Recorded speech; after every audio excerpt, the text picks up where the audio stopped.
on this computer. Hello, everyone, and welcome to the videography and video editing module presented by me, David. So we're going to just go right into it. So, what is videography? Well, videography refers to the process of capturing moving images on electronic media and even streaming media. The term includes the methods of video production and also post-production, so the editing. Okay, so as you can see, look at these. This is like on a set for maybe a movie, and then this is just like maybe he's recording the news and the news presenter is out here, but it's all videography. Cool. So framing. So framing is super important within videography. There is actually a rule for how to frame. So it's called the rule of thirds. So 1/3 of the frame should be above the eyes, as you can see, well, like here, 1/3 of the frame is above the eyes. 1/3 of the frame should be the face and the shoulders. So they're like kind of, that's sort of the face and the shoulders area. And then 1/3 of the frame should be the lower torso. So that's like the ideal way to film someone, just because you don't want to be above their eyes too much and you don't want to be focused on their like torso too much. So the way to do it, yes, is 1/3 above the eyes, 1/3 between the face and the shoulders, and then 1/3 is the lower torso. So that is the best way to do framing. So framing is what the person sees. So here would be considered the foreground, the middle ground, and the background. When you're doing the framing, be aware of your surroundings. So be aware of what's in the background. And let's say there was a bench here and you didn't like the look of the bench, it's okay to rearrange objects as needed. Now, obviously, if it's a big object and you're in a public area and you don't want to move a public park bench, it is okay to just change the rotation of the video, of the frame. Also, headroom. Don't leave excessive room above the person's eyes.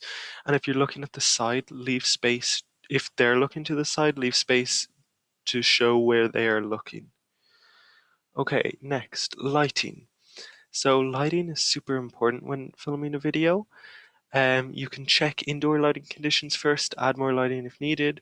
So if you're filming indoors and you're like, God, it's pretty dark, you can't really see this person, maybe you might need to add more lighting. That is okay. So you could have a lamp, you could have overhead light. Any type of lighting is fine.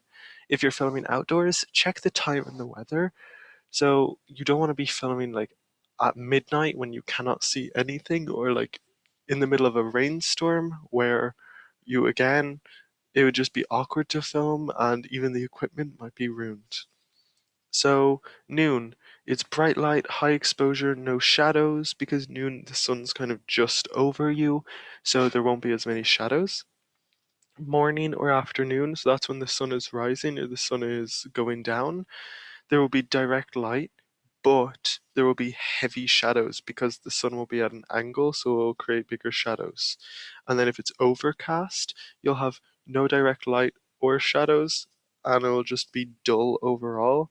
This is because overcast, lots of clouds, bad weather, so overcast is not the best time to film outdoors. Focus. So here you can see a very up close focused picture on an eye.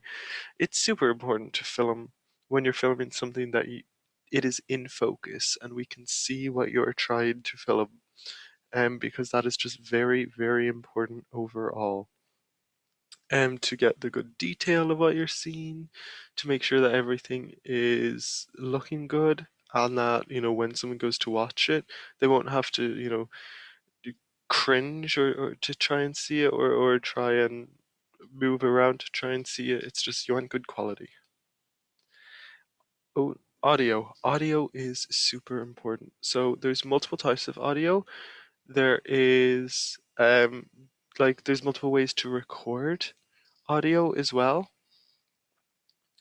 But the best way to do it is to have either a detachable microphone. So if you're just having your normal camera, you could have a detachable microphone that will pick up sound much better than just your camera by itself, or your phone is also really good for recording audio. You could also just record the video and then put the audio over it, so do voiceovers. That's perfect. There's actually multiple ways of doing this. So actually one of the things I want to talk to you about is diegetic sound. So diegetic sound is any sound that sort of emanates from the story or from the world of the film. So if you're watching a movie, the dialogue between the two characters is diegetic sound because it's actually happening in real time. But let's say there's also a soundtrack behind it, and the soundtrack is just the audience can hear the sounds, but the characters in the movie cannot hear the sounds. That's called non-diegetic sounds. Um, so that would be any audio that's added after production just for the audience to hear. Along with that, there's other kind of key aspects to do with sound. So when you're using a camera's microphone, check for background noise. So there could be traffic, there could be nearby crowds. So it's always good to record a little bit of the audio before recording the actual video and listening back to the audio to see if you can hear any background noise. Stay close to your subject. So you're not going to be recording the audio from 10 meters away. You want to record it from close enough so that you know you're able to hear the audio. The subject, so they should speak loud and clear. Well, that's pretty obvious. You want to capture the audio best, so they should speak loud and clear. And then you don't want any external noise from the crew or from the crowd. You just don't want any external noise. In terms of the sound as well, sound also relates to, say, a soundtrack or um, putting After Effects on in terms of the sound. So maybe you want to use sound effects. So maybe if someone fell over, you want to put that cartoonish sound effect on it. That's perfectly fine too. Or if it's more of a slideshow, you could do transitions between slides with a sound. Next is the B-roll. So this is a video without B-roll. So it's just straight up the subject is being shot the entire time. So maybe if it was an interview with someone and the camera's just on them the entire time. But an example of using B-roll, so B-roll is just added footage that doesn't exactly relate to it. So maybe you're talking to someone about gym and exercise, and you start off the interview by showing the outside of the building, and then you're just kind of voiceovers at this point, and then you start showing the person. And then you're showing maybe them exercising or them doing something, and the interview is just voiceover of this. And then at the end, you go back to them talking. So B-roll is kind of added footage to break up the video in terms of having just the subject talking and also the background video of what they could be related to doing. Scripting. So maybe you're doing an interview with someone, but you want to script the interview. So you know exactly what everyone's going to say each time. And that will mean that you know exactly how the interview is going to go before you even do it, and that is perfectly fine. Again, it's a choice. You have the option to do it. You don't have to do it. The thing is with scripting, um, it will be really difficult because you have to spend a lot of time on preparing this script, and especially if this video will be 15 minutes long, that is a lot of scripting you have to do. So scripting does take more time, but it is something you are able to do, and you have a choice to do it. Keep it simple, but not too simple. So I don't know if you ever seen the meme about Netflix crime documentaries, but it's always like they start off with like, okay, this person did the crime, and then it goes on, or no, they start off with who did the crime, and then just goes on a big thing, and at the middle they're like, oh, John did the crime, and then it goes off again, and then at the end it's like, actually, we don't know who did the crime, and it's every Netflix crime documentary. Um, but it's just interesting to know that they really take you around loops, and in the end they don't give you a solid answer, when really you want to keep it simple but keep everyone engaged at the same time. So don't make it straight line. This is what happens.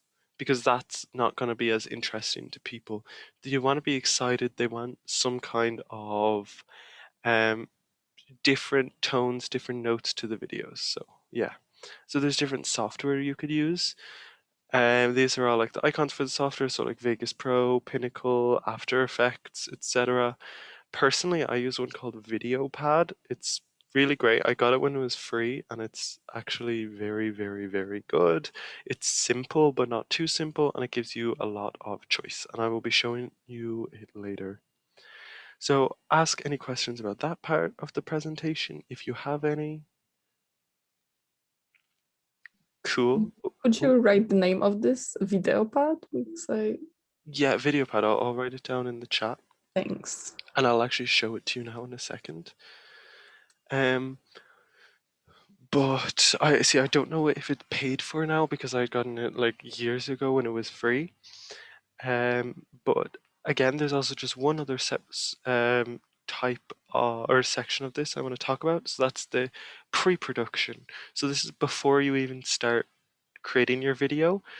Think about the concept of the video. So what is the purpose of the video and what are your constraints? So if your purpose of the video is to do an EYP session video, what are your constraints? Well, it's going to be maybe the session's only 4 days long. Maybe you only have 16 gigabytes on your memory card.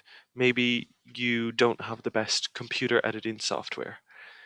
That kind of thing. So also create a script or a storyboard for yourself. So this script would not be like word for word what you're going to say, but it would be more like a description of the shots you want to take or the settings you want to take. So maybe you're like, I want to interview the president of the session outside at a field near a tree.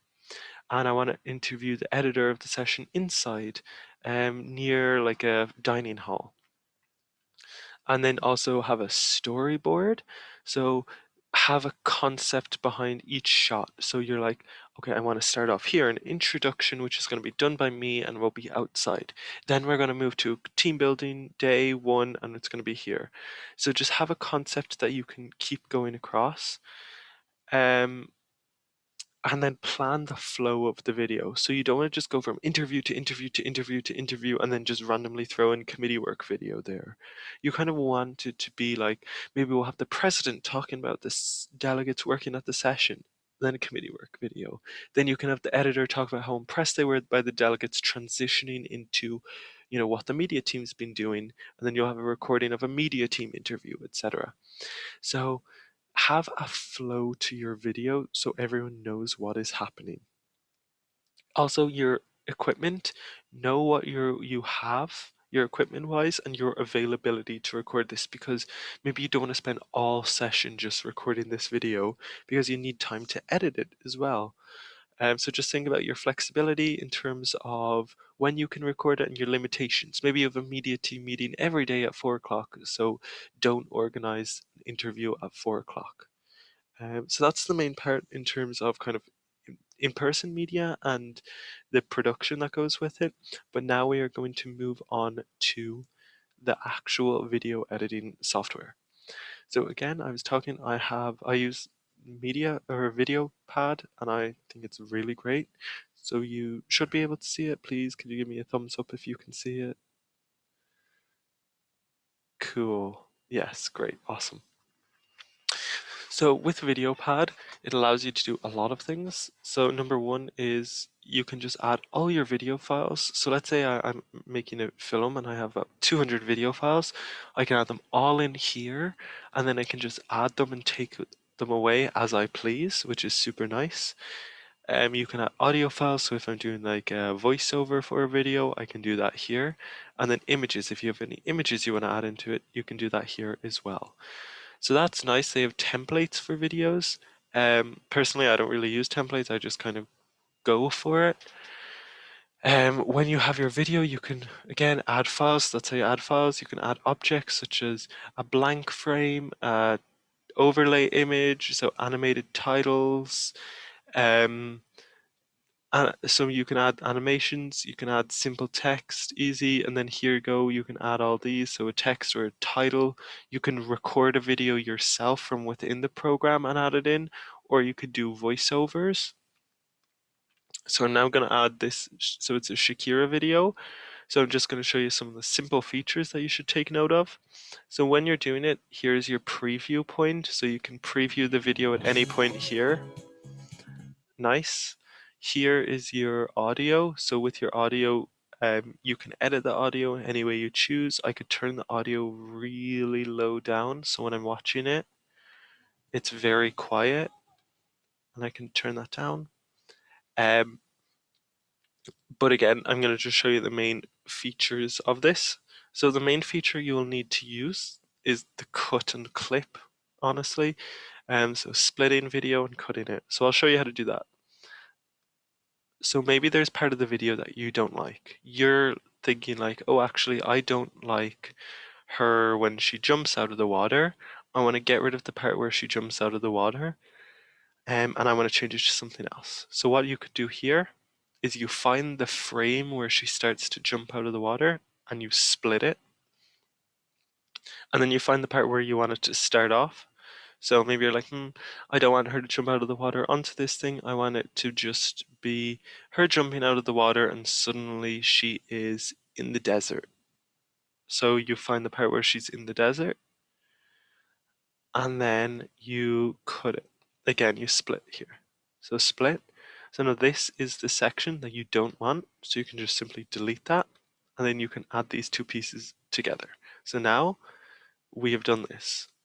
So now she's jumping out of the water and she'll just, oh God, sorry, I clicked wrong. So she'll jump out of the water and then she'll just appear in the desert because that's what we wanted to do. So if we just quickly watch that, she'll just start there. Like maybe that's the cut you wanted to make. But again, you can just cut it any way you choose. This is just an example. So that's how you cut things. Next is the transition. So add a video transition. So you could do that they dissolve into each other, blur into each other, fade. So maybe you could do a blur. I can show you an example of what that might look like.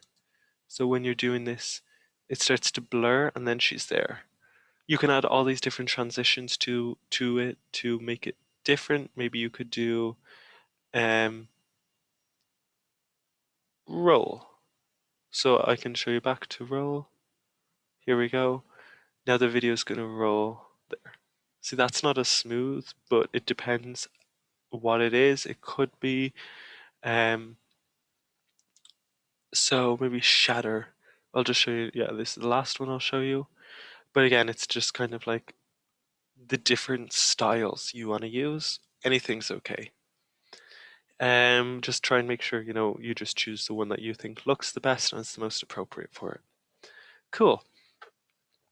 What other things do you need to know how to do on this? Video effects in general. So when you have a video, maybe you want to do maybe you want to zoom in on a certain area of the video, which would be cool. So what you could do is when you're in this, it will bring open like a tab and then you kind of decide where you're going to zoom in. So let's say here when she's underwater, you're like, okay, I want to zoom in specifically on her. That's fine. So we can do that. So now you're specifically zooming in on Shakira for that one section. So we'll go back here. I'll go back to the start of the video. So look, you've specifically just zoomed in on Shakira now here, and then it goes to the normal area. So again, that's an option you have. There are more video effects, so we could go through them. So changing the color level, changing it to night vision. Maybe you want to watch this music video in night vision. There you go. Like, oh, there's night vision for it, etc. There's just so many different options you have in this section that you just need to look at the best video effects and use them. So maybe here I'm not actually going to enable night vision. again, and I can add a different effect. So yeah, it's just there's so many different effects you can choose from. I won't have time to obviously go through them all, but just choosing the best video effect for your video, that's cool. And even if you can't find one that you want, you can actually download them. They're made specifically for like people make video effects specifically for VideoPad and then put them into files, and you can just download them and load them in. Okay, so that's like kind of the basics of when you're editing a video, what to do, so you know how to split it, how to combine video clips, and how to add sections. So like video edits. Another just quick small thing is when you have the audio, you might want to unlink the audio from the video so that you can move the audio freely and the video is not affected. Um, that might be really important when you're doing narrations of videos. But yeah, there we go. That's really it. Does anyone have any questions?